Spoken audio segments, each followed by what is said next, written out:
don't want to pay that high monthly fee. And good for them. It's probably a good way to go. Roku doesn't really add much. Yes, clearly they already have the advertising, so it might jumpstart it, but it doesn't make sense to us for Netflix to pay up for buying that into the business. And moreover, we're a little bit wary of this space.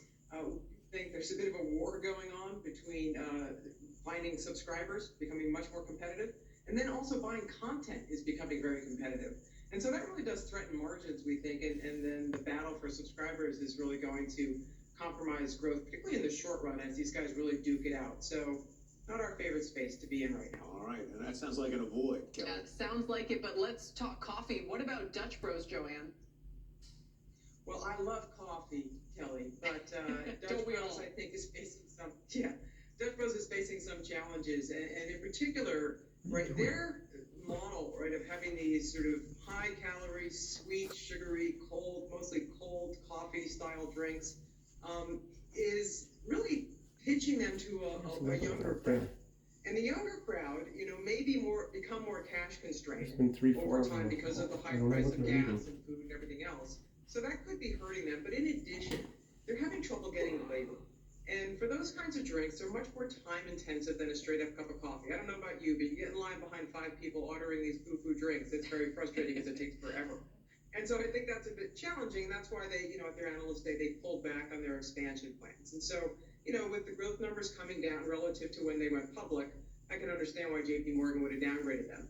But more importantly, this is also a space where there are not very large barriers to entry.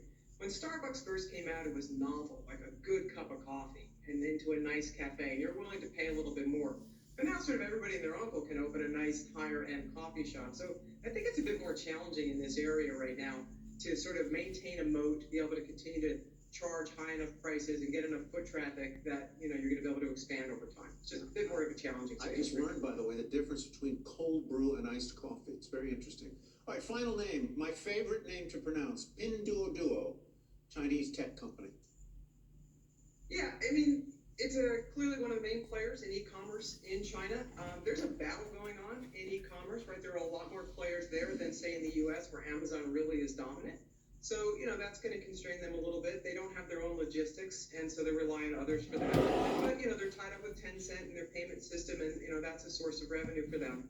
I think more broadly, though, when you look at China tech, what we're seeing and what moved a lot of the stocks today is China clearly signaling that they're going to ease up a little bit on all these regulatory constraints that have really hurt the tech industry in China.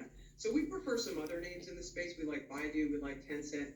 You look at Baidu, for example, not only do they have the search engine and the advertising, but they have the cloud business. And we're still seeing an awful lot of growth in the cloud expansion.